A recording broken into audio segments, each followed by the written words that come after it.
అందరికీ నమస్కారం మిత్రులారా. ఈ ఎలక్షన్స్ పోలింగ్ అయిపోయింది. ఇప్పుడు మనకి నెక్స్ట్ మిగిలిన అంశం ఏంటంటే ఈ కౌంటింగ్. మన రాష్ట్రానికి సంబంధించి ఏంటంటే అందరికీ తెలుసు, ఈ జూన్ 4ని మన కౌంటింగ్ అనేది హోల్డ్ చేయడం అనేది షెడ్యూల్ చేయడం అనేది జరిగింది. ఆ రోజు ఉదయం 8 గంటల నుంచి కౌంటింగ్ అనేది మొదలవుతుంది. అది ఎప్పటిలాగానే ముందు పోస్టల్ బ్యాలెట్ ద్వారా మొదలు పెడతారు. తర్వాత ఈ ఈవీఎంస్ అనేవి వాటిని ఈవీఎం బ్యాలెట్స్ అనేవి కౌంట్ చేయడం జరుగుతుంది.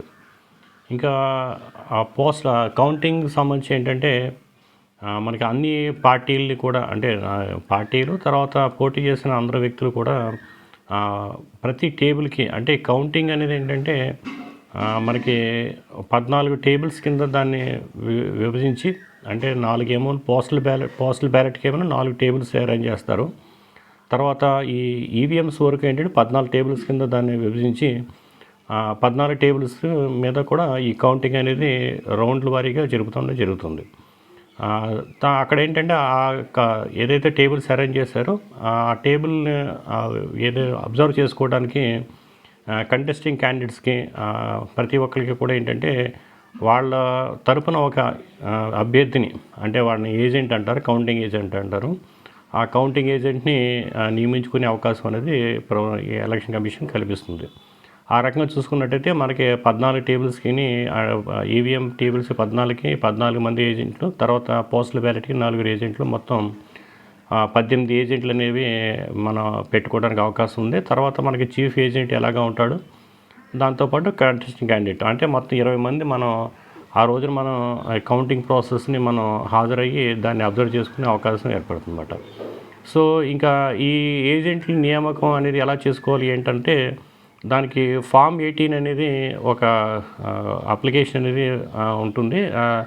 అంటే ఇది ఫామ్ 18 అంటే మళ్ళీ ఇది పెద్ద కాంప్లికేటెడ్ కాకుండా చాలా సింపుల్ అప్లికేషన్. అంటే మనం జస్ట్ ఆర్ఓకి, అంటే మన నియోజకవర్గం రిటర్నింగ్ ఆఫీసర్కి మనం ఈ 18 మందిని, అంటే ఈ 14 + 4 మందిని మనం నియమిస్తూ వాళ్ళ పేర్లు, వాళ్ళ అడ్రస్ తెలుపుతూ, వాళ్ళ అంగీకారంతో పాటు అంగీకారం తెలుపుతూ వాళ్ళు సైన్ చేస్తూ మొత్తం అంతా కలిపి ఒక అప్లికేషన్ కింద మనం ఆయనకి సబ్మిట్ చేయాలి.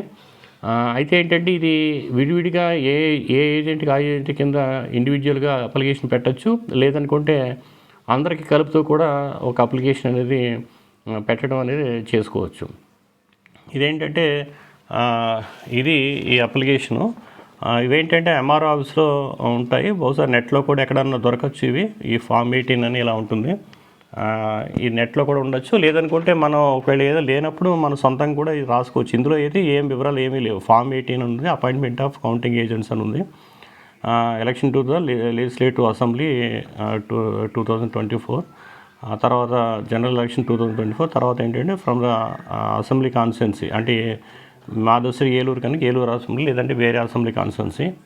ఆ తర్వాత టు ద రిటర్నింగ్ ఆఫీసర్ అని ఉంది, ఆయన రిటర్నింగ్ ఆఫీసర్ వాళ్ళది ఏలూరు కాన్స్టిట్యున్సీ. తర్వాత ఇంకా ఇదంతా ఏంటంటే Shaik Hussain a candidate the election a candidate of Yelloor constituency who is a candidate at the above election do hereby appoint the following persons as my counting agents to attend the counting of votes at అని ఇలాగ simple. ఇది మామూలుగా ఇంత complicated రాయించి ఇంకా సింపుల్గా కూడా రాసుకోవచ్చు. లేదనుకుంటే ప్రింటెడ్ ఫామ్ ఎంఆర్ ఆఫీస్లో ఉంది కనుక దాన్ని మీరు సేకరించి ఈ అప్లికేషన్ మీద, అంటే ఇక్కడైతే సింగిల్ అప్లికేషన్ మీద మనకి 5 మెంబర్స్ వరకు 5 కాలమ్స్ పెట్టారు, 5 రోస్ పెట్టారు. దీన్ని టైప్ చేసుకుని మనం 18 పెట్టుకోవచ్చు, లేదనుకుంటే ఇటువంటి అప్లికేషన్స్ని ఒక 4-5 జిరాక్స్లు తీయించి వాళ్ళ పేర్లు రాసుకుంటూ వెళ్ళొచ్చు అన్నమాట. ఇంకేంటంటే ఒకవేళ ఎవరికైనా సరే ఎక్సెస్ కూడా కొంతమంది పేర్లు రాసుకోవచ్చు. ఎందుకంటే ఒకవేళ ఎవరన్నా ఒకళ్ళిద్దరు వాళ్ళ స్క్రూట్నీలు ఎవరైనా, అంటే ఈ ఏజెంట్లు మనం ఏమడిగారంటే ఒక 3 రోజుల ముందుగానే వీళ్ళ పేర్లు ఇమ్మని మనం అడిగారు. అంటే ఇప్పటి నుంచి కానీ, లేదనుకోండి 3 రోజుల ముందుగానే మనం ముందు వరకు ఇవ్వచ్చే అవకాశం ఉంది. తర్వాత ఆ 3 రోజులు ఏంటంటే వీళ్ళ క్రిమినల్ రికార్డ్స్ వాటి మీద ఏంటంటే స్క్రూటినీ చేసి ఆర్ఓ ఆఫీసు ఒకవేళ ఏదైనా పెద్ద కేసులు కనుక ఉంటే కనుక వాళ్ళని ఎలిమినేట్ చేయడం అనేది జరుగుతుంది అన్నమాట.